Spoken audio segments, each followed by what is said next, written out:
Ես մի քանի անգամ փորձում եմ պարոն Ղազարյանի մասին շորթը նկարեմ մեր ինչա կոչվում, հա, playlist-ում ու ինքը փչանում է։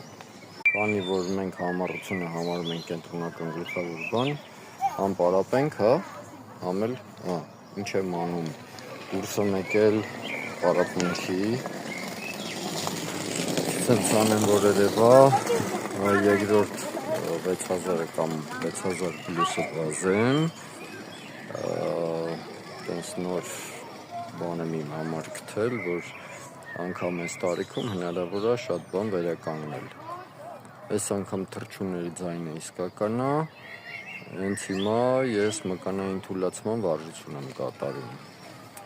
Ու հիմա պատմեմ պարոն Ղազարյանի մասին։ Պարոն Ղազարյանը իմ ռազմական մասնագիտականի դասախոս է։ Տենց ինչա կոչվում, ոնց է, խատուտիկ, ադուվանչիկ մարդ է ինքը, իր մասին մի թեթև 2 անգամ, այս էլ 3-րդ անգամն է, Facebook-ում այսօր արդեն կա, խոսք եմ տվել, որ YouTube-ում ավելի երկար կլինի, այդ մարդուն ճանաչում եմ արդեն 30 ավելի տարի, շատ ֆանտաստիկ անձնավորություն է, շատ ֆանտաստիկ ընտանիք են ինքը եւ իր կինը, շատ հատուկ հատկություններով, օժտված անձնավորություն է, ցեղական այդ իրանց մոտ, շատ հետաքրքրաշարժ խոսալու ձև ունի, շատ արիստոկրատ մարդ է, այն բացառիկ մարդկանցից, որ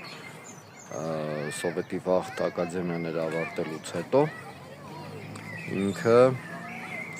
շատ բարձր պաշտոններից ու կոչումներից հրաժարվել է, որովհետև հայ ազգի նկատմամբ մի քիչ հատուկ էին վերաբերվում։